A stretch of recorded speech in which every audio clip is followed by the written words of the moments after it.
Pourquoi se marier? Demandait Brisson, un philosophe néopythagoricien qui est l'auteur d'un traité d'économie domestique datant probablement de la fin du 1er siècle avant notre ère ou du début du 1er siècle de notre ère. En réponse à sa question, il avance deux raisons. La première tient au fait, je cite, tient au fait que la plupart des affaires dont un homme doit s'occuper se trouvent à l'extérieur de son domaine. Il est obligé de s'absenter et de le laisser sans sa surveillance. De ce fait, il n'a pas d'autre choix que de trouver quelqu'un pour en assurer la sécurité et le gérer à sa place. On ne peut espérer qu'une autre personne accordera la même attention à sa propriété que le propriétaire lui-même. Comme il en est ainsi, la meilleure solution pour l'homme est d'avoir un partenaire qui possédera son patrimoine avec lui, qui s'en occupera et le gérera comme lui-même. La deuxième raison que la nature exige est liée à la reproduction. Un mariage, une fois accompli, il est nécessaire, dit Brisson, que le mari expose d'abord clairement à sa femme les raisons de son choix, et notamment, et je cite, qu'il n'avait pas voulu la prendre pour femme seulement pour avoir des enfants, mais aussi pour qu'elle s'occupe de lui et surveille ses affaires en son présence comme en son absence, quand il est en bonne santé comme quand il est malade, pour qu'elle ait la garde de toutes ses richesses et l'aide dans toutes ses affaires. Brisson énumère 5 raisons qui font d'une épouse un partenaire idéal. L'intelligence, la sophrosynée, l'humilité de l'âme envers son mari, la tendresse envers ses enfants et un comportement juste à l'égard des esclaves et des domestiques. Et il ajoute, je cite, « Si quelqu'un doute de ce que nous avons dit sur la nécessité qu'une femme réunisse toutes ses vertus, nous pouvons affirmer que c'est bien le cas, et qu'elle est sans aucun doute la gardienne et la gérante de la propriété, celle qui calcule ce qui est avantageux et qui est chargée de diriger le domestique, ainsi que toute personne qui appartient au ménage. » Les idées qu'expose Brisson sur le mariage et sur les relations entre les époux, les protagonistes de la vie familiale, nous semblent en partie bien connues, mais elles nous surprennent aussi parfois. Comme le faisait déjà Xénophon dans l'Économique, Brisson reconnaît la valeur du travail de la femme d'un point de vue éthique aussi bien qu'économique. La complémentarité des époux est au cœur de sa conception du mariage. Cette approche n'est pas nouvelle. Xénophon avait le premier exposé que l'homme et la femme ont pour administrer la maison des qualités différentes qui se complètent mutuellement. L'homme doit apporter les biens dans le ménage, tandis que la femme doit les administrer sagement et les faire fructifier.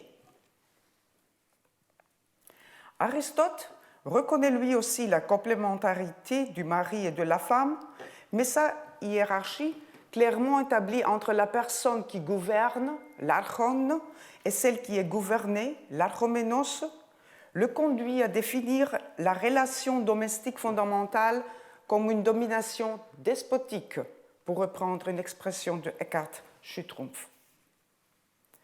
Il s'éloigne ainsi de l'idée que formulait Xénophon d'un objectif commun dans la gestion de la maison. Pour Antipatros de Tarse, philosophe stoïcien du IIe siècle avant notre ère, la communauté domestique représente pour l'homme un pas vers la perfection.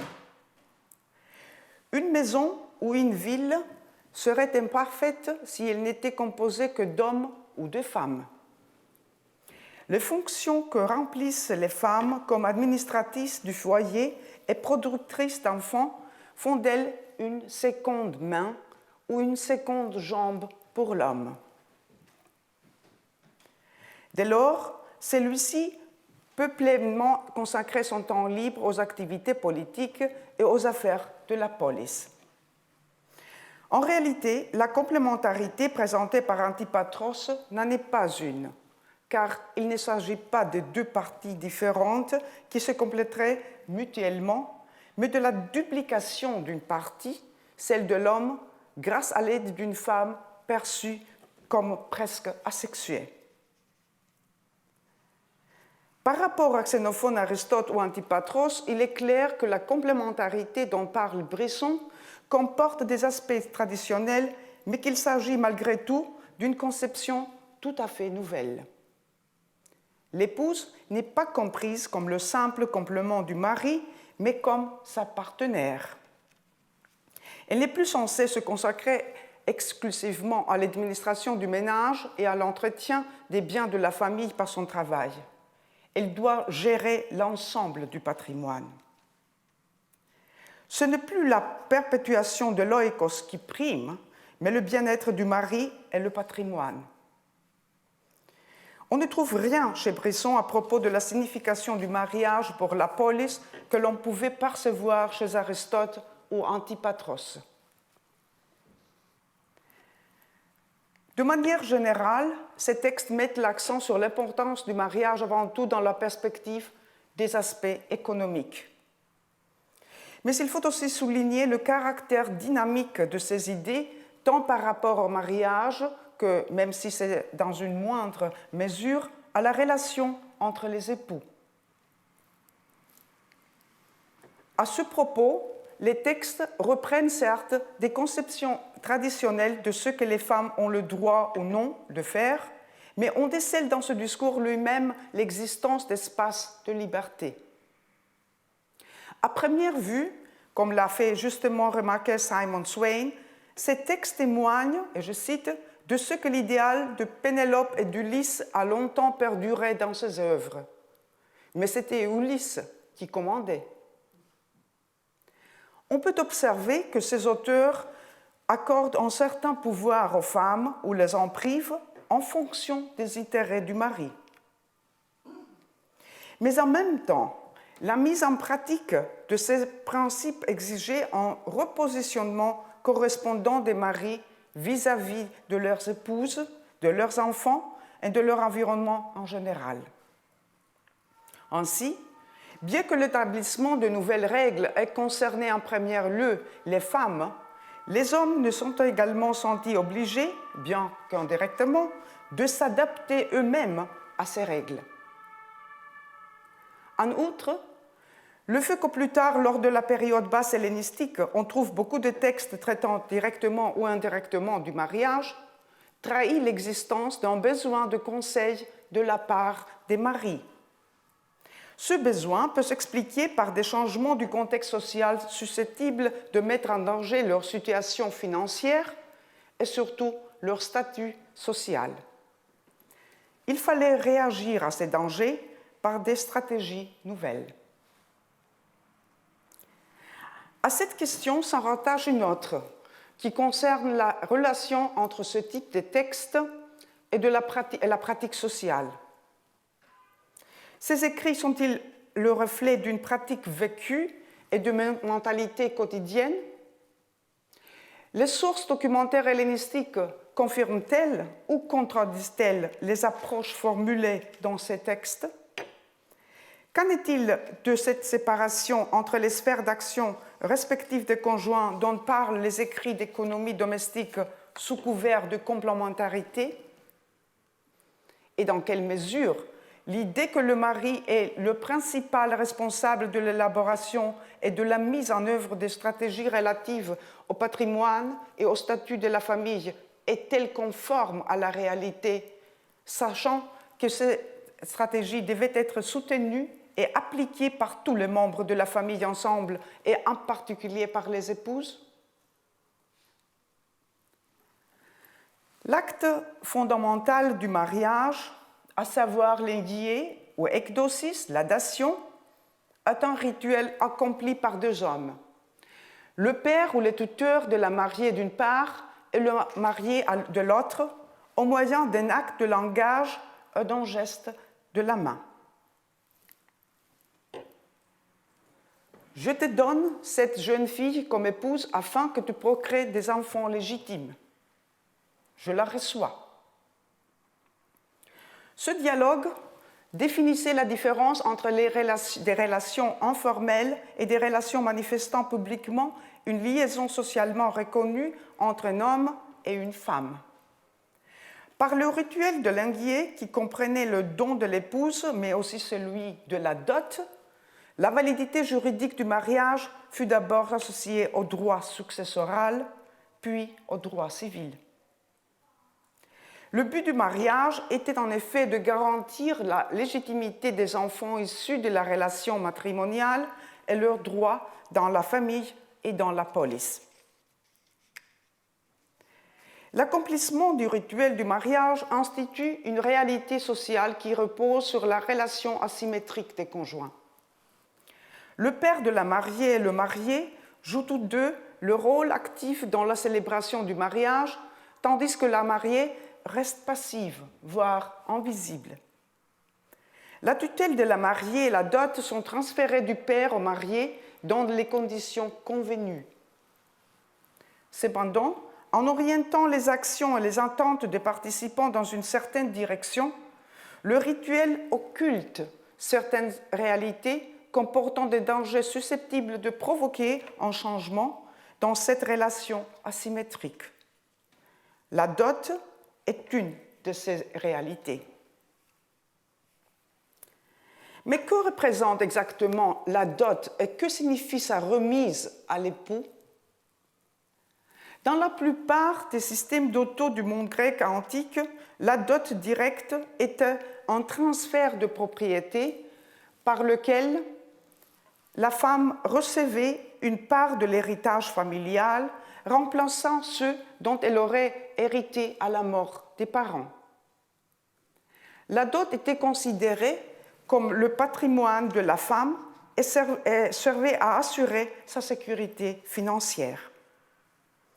En cas de divorce ou de dissolution de mariage sans enfant par le décès de la femme ou de l'homme, elle devait être restituée à la femme ou à sa famille. Aussi, la dot est-elle protégée juridiquement dès le début du mariage par l'établissement d'une hypothèque, de l'apotimema, sur les biens du mari à hauteur de la dot. Lorsque celle-ci est remise au mari, les biens qu'elle comprend sont incorporés au patrimoine de la famille.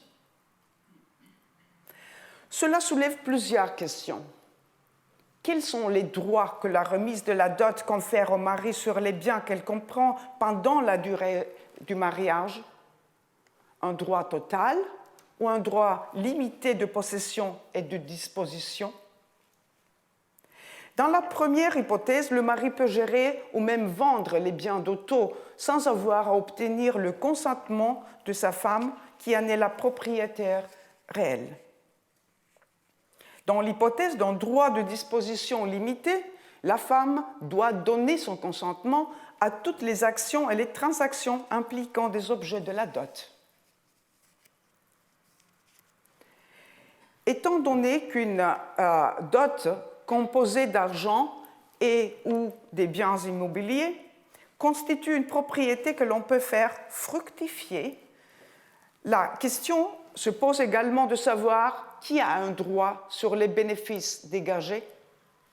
Seront-ils ajoutés en totalité au patrimoine familial pendant le mariage et en partie à la dot en cas de dissolution du mariage, ou reviendront-ils au patrimoine du mari? À côté de la dot, et si elle consiste en argent et ou en biens immobiliers, des bénéfices qui en viennent, il ne faut pas oublier le travail effectué par l'épouse pendant le mariage qui contribue également à augmenter le patrimoine familial. La clause de divorce dans le code de Gortine résume avec beaucoup de clarté les différentes catégories des biens que l'on pouvait rencontrer dans un mariage. Et je cite la clause: si un mari et une femme divorcent, la femme emporte les biens apportés par elle en mariage en son époux. la moitié des fruits s'il y en a provenus des biens qui lui appartiennent, et la moitié des étoffes qu'elle a tissées s'il y en a, et en outre 5 statères si le divorce est imputable au mari. Contrairement à la législation athénienne, le Code des Gortines considère ainsi que la dot est un bien productif et que l'épouse contribue directement au patrimoine familial. Cela montre les divergences qu'il pouvait y avoir dans la façon de concevoir le patrimoine propre des femmes et par conséquent les positions respectives des époux dans la communauté matrimoniale. L'acte par lequel on remet la femme et la dot au mari impliquait donc une série de champs de pouvoir et d'interaction que l'on ne peut pas inférer directement du rituel de l'enguier. En mettant l'accent sur la relation asymétrique des époux, le rituel de l'enguier dissimule le danger d'un repositionnement des acteurs accompagnant la remise de la dot. C'est cette crainte que l'on perçoit dans les recommandations de Platon et d'Aristote d'abolir la dot ou de la réduire fortement, ou encore dans les lamentations du mari dans le Plochion de Ménandre, qui se sent tyrannisé par sa riche épouse, maîtresse, despoina de la famille. La dot représente décidément plus que la simple contribution de l'épouse au ménage commun, et la femme est plus que le récipient dans lequel on mettait la propriété, pour reprendre un fameux aphorisme de Hans Julius Wolff. Dans les sources de l'époque hellénistique, inscriptions et papyrus, on relève un intérêt particulier porté à l'institution de la dot et aux questions de droit de la propriété dans les relations matrimoniales. Les sources épigraphiques à ce propos, auxquelles je vais d'abord m'intéresser, proviennent principalement de la zone géographique des Cyclades. Aucune autre région de Grèce n'offrant autant de documents à ce sujet. Les limites temporelles et géographiques de ces sources ne permettent sans doute pas de généralisation, mais je pense qu'elles nous donnent un bon aperçu des pratiques et des stratégies familiales de cette époque, ainsi que de l'orientation que prenaient alors les changements socio-historiques. Parmi ces documents, nous allons examiner deux inscriptions, les registres des dots de Mykonos et de Ténos. Il s'agit d'extraits des archives publiques dans lesquels ont été gravés et de ce fait exposés au public un certain nombre des dots sans doute enregistrées l'année même où elles ont été inscrites. L'inscription de Mykonos, qui date de la fin du IVe siècle avant notre ère, représente un cas unique, car, à l'exception de l'inscription très fragmentaire de l'île voisine de Ténos, on n'a retrouvé aucun autre document de ce genre. Il s'agit de 11 enregistrements concernant 11 dots inscrites à l'occasion de l'enguier.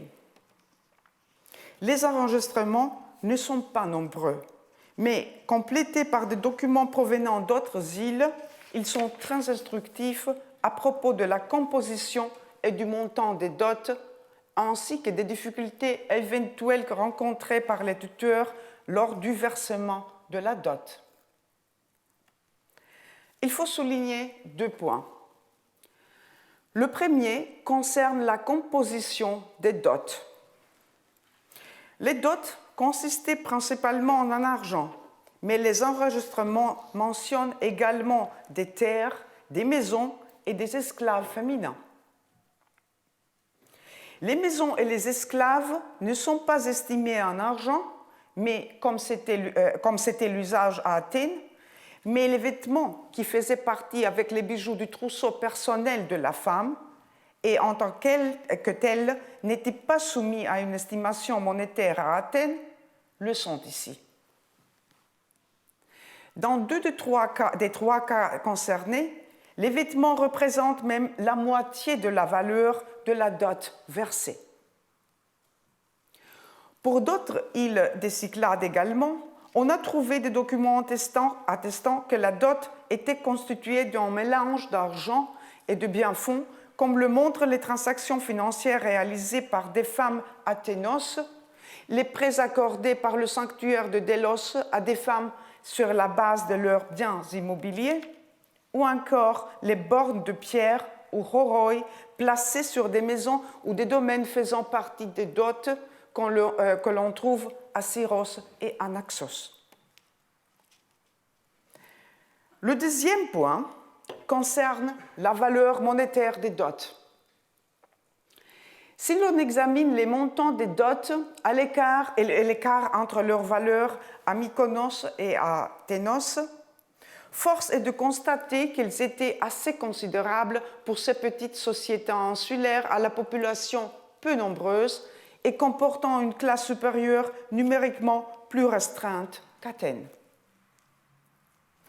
Conjugué aux difficultés que beaucoup de pères des futures épouses éprouvaient à s'acquitter de la dot, éventuellement par versement échelonné, cette observation laisse penser qu'il fallait faire preuve d'une certaine générosité pour verser une dot sur ces deux îles. Malgré les différences locales, on peut donc dire que la coutume de donner des biens-fonds en dot était courante dans les Cyclades. Ce fait contredit la théorie selon laquelle la terre était la première et la principale source de richesse pour les Grecs et qu'en conséquence, il était impassable de céder une maison ou un terrain faisant partie du patrimoine paternel sous forme de dot.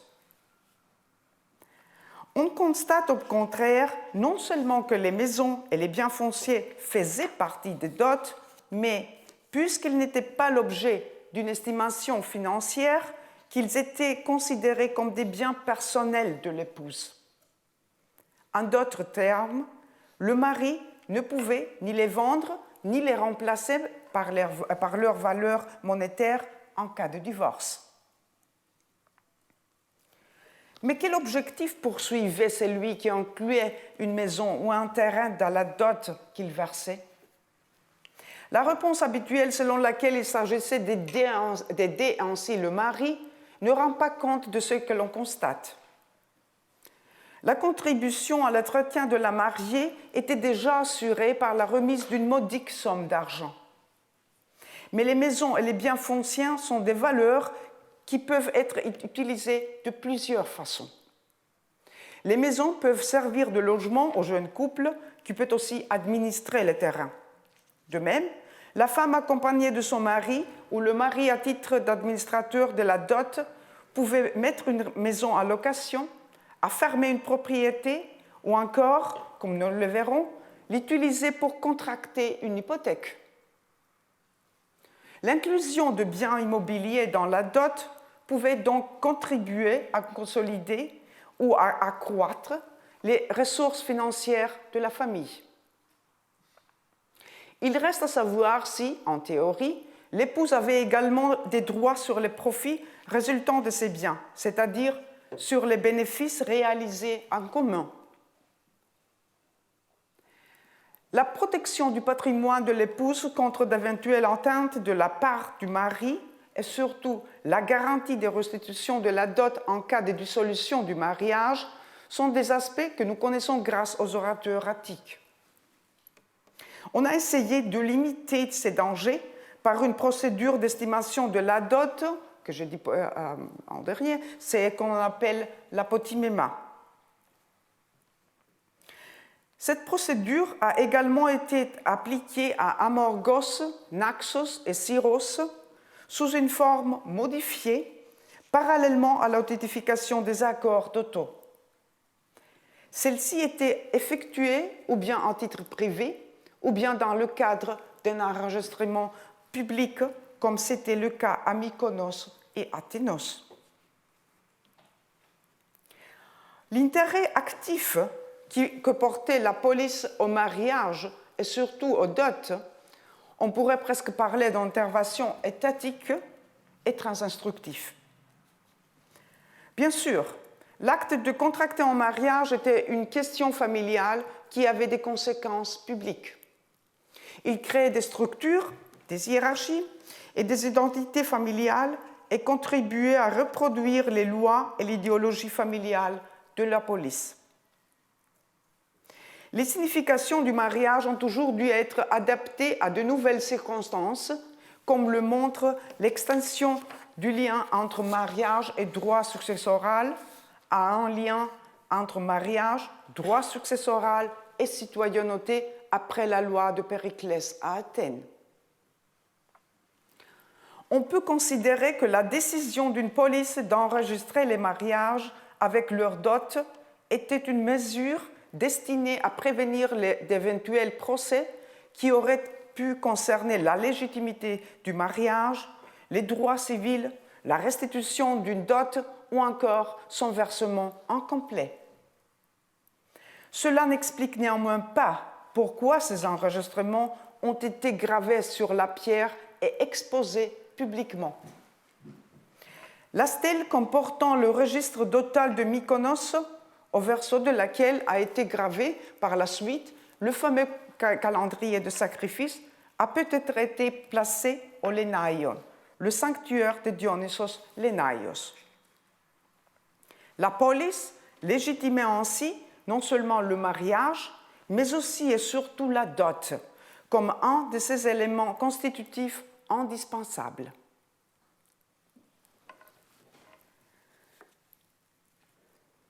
Un document inhabituel enregistre des ventes trouvées à Ténos et datant de la fin du IVe siècle environ, nous montre comment une dot pouvait devenir un bien productif. Il y est question d'opérations de prêt privé sous forme de vente fictive, c'est-à-dire de vente à pacte de rachat, de praxis epilusei.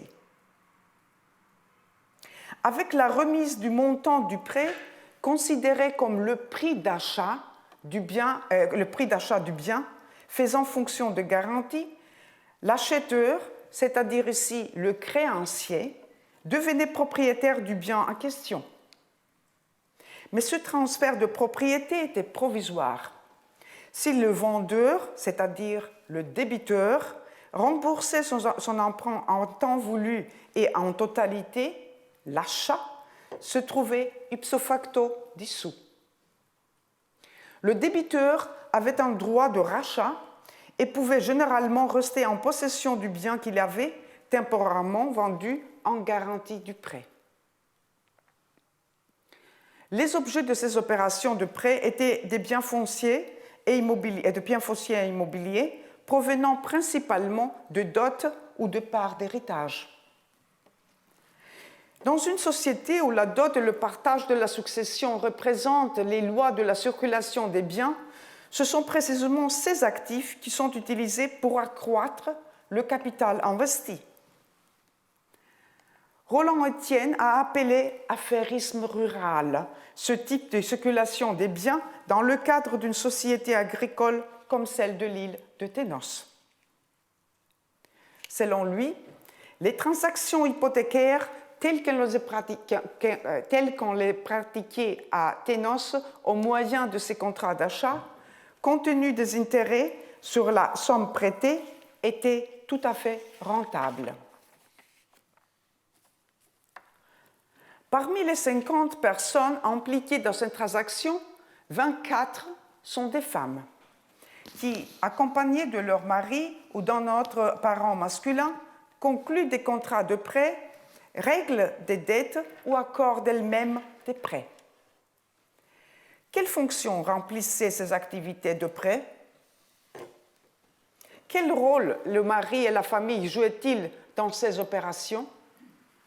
Et surtout, en quoi les femmes contribuaient-elles, ce faisant, à la situation économique de la famille?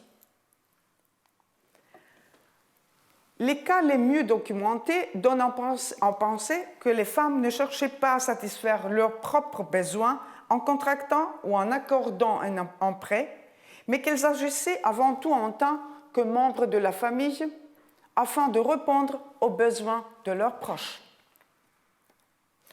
On voit par exemple une femme accompagnée de son mari à titre de tuteur contracter un prêt sur sa maison et ses terres, à la suite de quoi son mari prête en son propre nom ce montant emprunté à une tierce personne.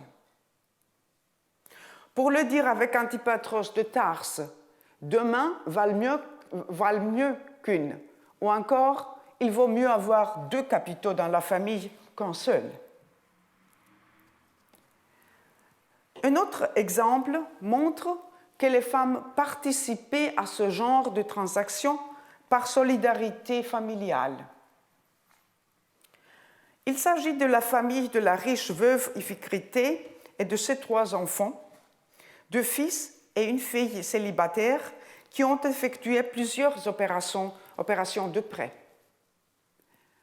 La famille d'Iphicritée possédait de vastes propriétés foncières, ce qui permettait à ses membres de négocier des prix tout à fait exceptionnels, pas seulement pour l'île de Ténos. Le but des transactions effectuées par la mère et la fille était, me semble-t-il, lié aux affaires et aux besoins financiers de l'un des fils, qui avait sans doute mal estimé un achat de biens immobiliers. Consolidation et accroissement du patrimoine familial, soutien des activités économiques des membres masculins de la famille, telles semblent avoir été les raisons pour lesquelles les femmes, en tant que propriétaires, non seulement se lançaient dans des activités économiques, mais étaient même dans l'obligation de le faire. Le droit de disposition de la femme sur ses biens lui permettait de développer des activités économiques qui, toutefois, profitaient surtout aux membres masculins de la famille et en premier lieu à son mari. Une solution élégante pour contourner les restrictions accompagnant la remise de la dot au mari.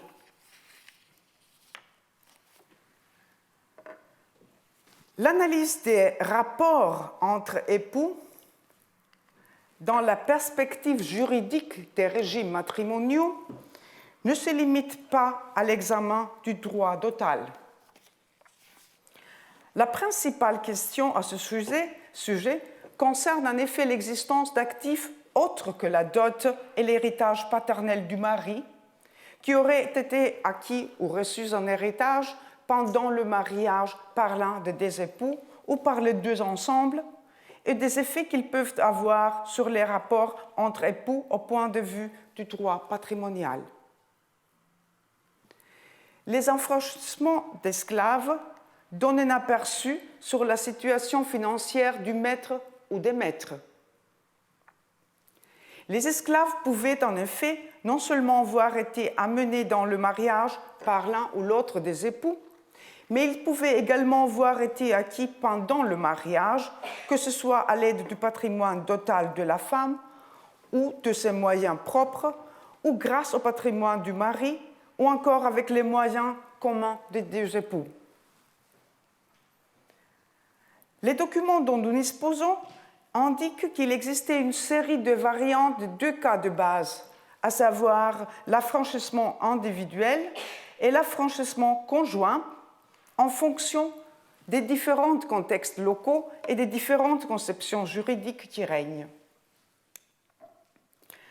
En général, les femmes avaient presque autant d'esclaves que les hommes et elles intervenaient dans tous les types d'affranchissements communs. Ces affranchissements effectués par les deux époux ne permettent néanmoins pas de savoir si les époux étaient mariés sous le régime de la communauté de biens ou de la communauté réduite aux acquis, ou si, par exemple, leur communauté de biens était restreinte à l'achat de ces esclaves. Mais il nous faut très bien comprendre qu'il y avait différentes masses de biens dans le mariage, comme le montrent les cas d'affranchissement conjoint et d'affranchissement individuel réalisés par des couples mariés, par exemple en Béotie hellénistique.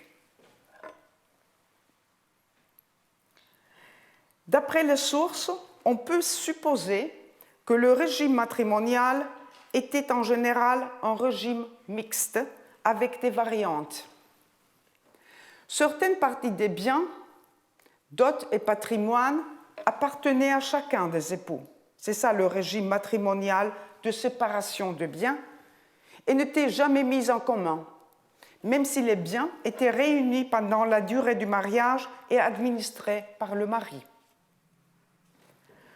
Une autre partie des biens relevait du régime matrimonial de communauté des biens ou du régime de communauté réduite aux acquis, si les biens en question avaient été acquis pendant le mariage et rattachés au patrimoine commun. Pendant la durée du mariage, cette communauté de biens était purement latente. Elle ne devenait explicite que lorsqu'un bien appartenant au patrimoine commun, par exemple un esclave, devait être donné ou lorsqu'une transaction était effectuée par les deux époux conjointement. En cas de divorce ou de décès du mari dans un mariage sans enfant, la femme conservait ses propres biens, dot et acquisitions, et pouvait éventuellement réclamer sa part du patrimoine commun.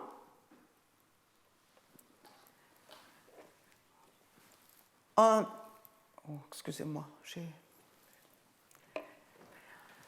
tel régime matrimonial mixte présuppose la participation active des épouses à la formation et à l'accroissement du patrimoine familial.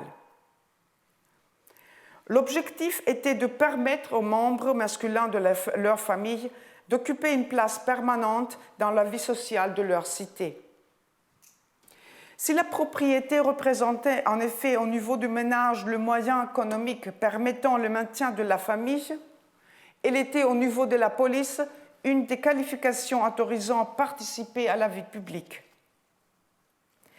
Elle était ainsi étroitement liée au désir d'influence et de prestige des membres masculins de la famille. Pour paradoxal que cela puisse paraître, la liberté de disposition de l'épouse sur ses propres biens a ainsi conduit à consolider la position hiérarchique du mari. De même, la possibilité pour les époux d'agir conjointement a conduit à réduire le danger que l'éventualité d'une restitution de la dot représentait pour la position sociale du mari.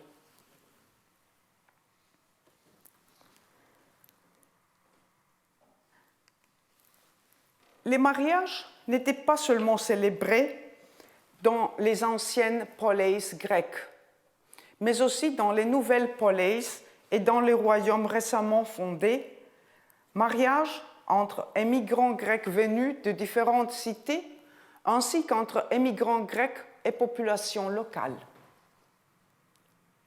Outre les soldats et mercenaires macédoniens ayant pris part aux campagnes militaires, un grand nombre de civils, hommes et femmes, vinrent s'installer pour diverses raisons dans les royaumes hellénistiques. Ces nouveaux environnements offraient aux arrivants de nouvelles opportunités, mais ils représentaient aussi pour eux des grands défis. Les conquérants ne formaient pas du tout un groupe uniforme, car les Grecs étaient d'origine différente. Quand on parle de mariage mixte, on oublie que l'on considérait comme tel non seulement les mariages entre immigrants grecs et populations locales, mais aussi les mariages entre Grecs originaires de différentes cités ou régions de Grèce. De ce point de vue, les contrats de mariage de l'Égypte ptolémaïque étaient le résultat de compromis entre les conceptions et les traditions du marié et de la mariée avec leurs familles respectives. Il n'existait pas de droit ptolémaïque homogène. Il ne s'est mis en place que progressivement par des négociations de ce genre. Le premier contrat de mariage que nous avons sur papyrus a été conclu en 310 avant notre ère dans la vie militaire d'Éléphantine entre Héracléidès, originaire de Tymnos, une cité en Asie mineure, et Démétria, originaire de l'île de Kos.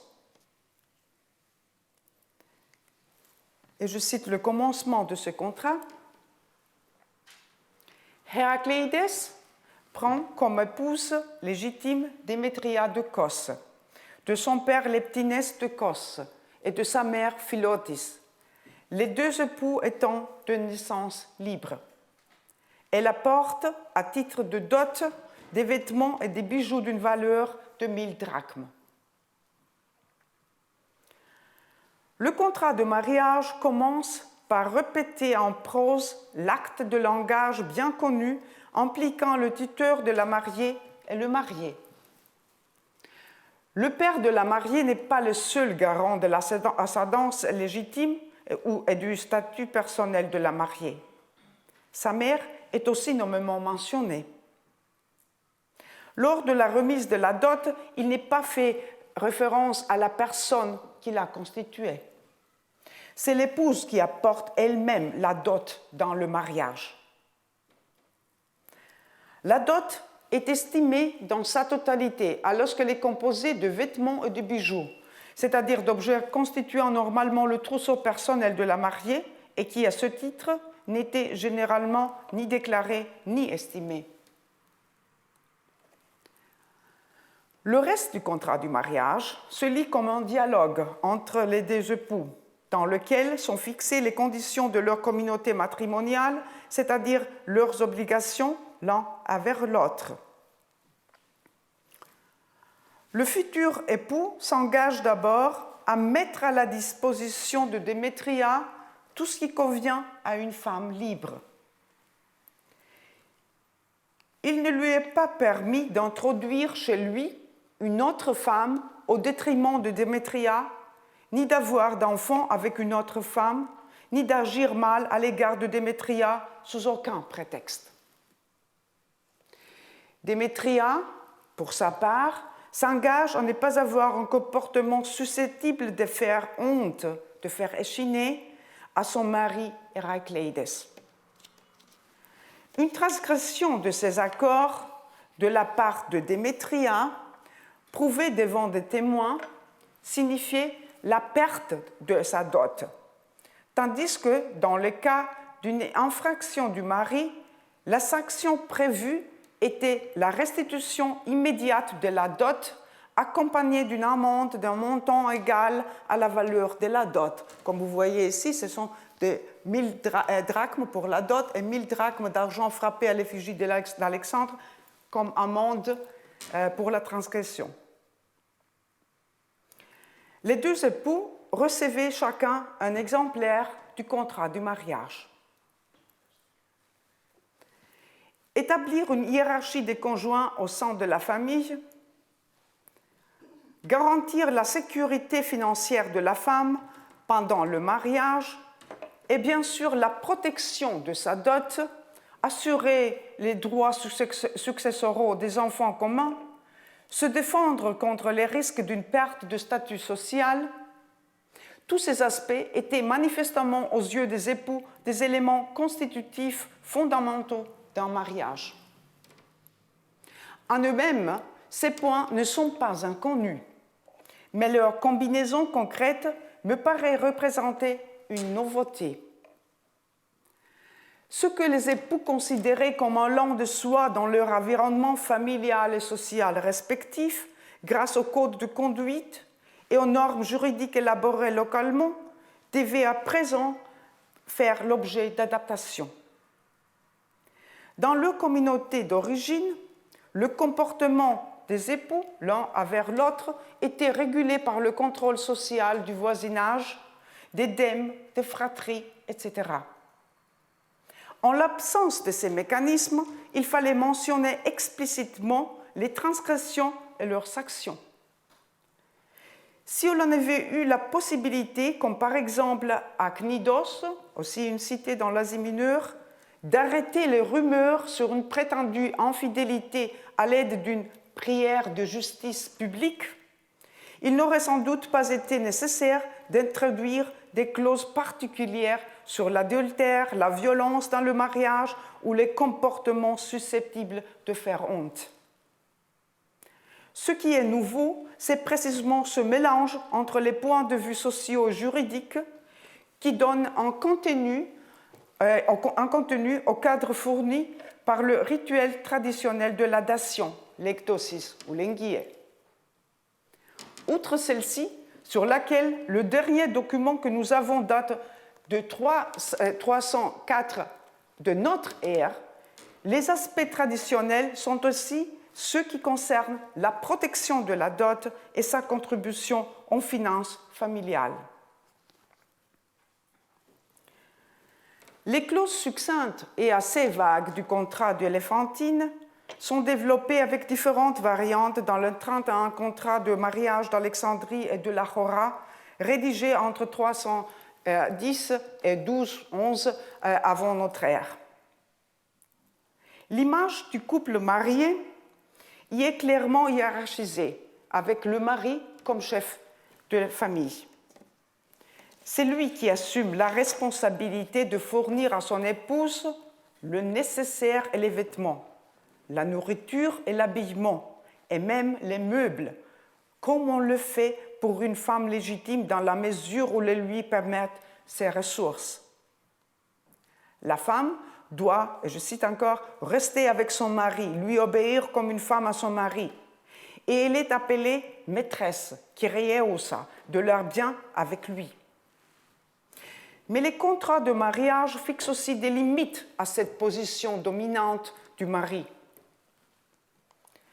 Il doit des égards à l'épouse donnée et dotée, comme l'écrivent Anne-Marie Verillac et Claude Vial. Il ne peut ni l'expulser, ni la maltraiter, ni l'insulter. Et surtout, il ne doit pas remettre en cause sa position d'épouse et de maîtresse de maison par des relations extraconjugales de longue durée. Et je cite d'un papyrus venant de Teptunis, « Il ne sera pas loisible à Philiscos de prendre une autre femme qu'Apollonia, ni d'avoir une concubine ou un mignon, ni d'avoir des enfants d'une autre femme qu'Apollonia, ni de vivre dans une autre maison dont Apollonia ne sera pas la maîtresse. » En d'autres termes, et c'est le but de cette clause détaillée, le mari ne doit pas détourner ou endommager le patrimoine familial ni compromettre la relation conjugale. L'épouse ne doit pas non plus mettre en danger le mariage, ni surtout couvrir de honte son mari et sa famille de quelque façon, que ce soit par des aventures sexuelles ou par son comportement. C'est pourquoi elle n'est pas autorisée à s'absenter de la maison la nuit, ni même pendant la journée sans le consentement de son mari. Les deux partenaires devaient donc reconnaître l'importance de leur mariage et ne pas le mettre en danger. Mais tout ne se passe pas comme le prescrivent les contrats de mariage. C'est ce dont témoigne un document sur une femme appelée Syrah de la ville égyptienne d'Oxyrhynchos. Syrah porte plainte auprès du président du tribunal, l'archidicastès, contre son mari divorcé qui n'avait pas encore ordonné de lui restituer sa dot. Et je cite, la carte avec Oxyrhynchos et maintenant le passage. Il a dilapidé ma dot pour en faire ce qu'il voulait. Il n'a pas cessé de me maltraiter, de m'outrager, de porter les mains sur moi et de me laisser manquer du nécessaire. Pour finir, il m'a abandonné en me laissant dépourvu du tout. Le mari de Syrah n'était pas un cas isolé, car même si l'épouse était autorisée à participer à la gestion du ménage en tant que maîtresse de ses biens, le mari gardait la libre disposition du patrimoine familial. Comme Yuri Yiftach Feranko a pu le montrer, non seulement on était tout à fait conscient de cet état de fait, mais on a essayé d'y remédier. Les adaptations du contrat de mariage aux circonstances particulières, concrètes, montrent que l'on s'efforçait constamment de le rendre réellement contraignant. En témoignent les modifications apportées à l'authentification du contrat, au règlement concernant la remise et la restitution de la dot, ou encore à la situation de l'épouse lorsqu'un mariage prenait fin par divorce ou par décès du conjoint. La femme est sans aucun doute la gardienne et la gérante de la propriété. Brisson en était convaincu et les sources montrent que les conditions étaient réunies pour que ce fût effectivement le cas. On peut observer comment, à l'époque hellénistique, les rituels de l'ekdosis ou de l'enguié a fait l'objet d'une réinterprétation dans laquelle la conception de la dot comme actif productif est de plus en plus passée au premier plan. Les nouvelles marges de manœuvre ainsi créées ont sans nul doute été utilisées par les épouses, mais plutôt en faveur de leur famille et surtout de leur mari. Il y a eu des ajustements dans la relation asymétrique entre les conjoints, mais pas de véritable changement de position. Je vous remercie.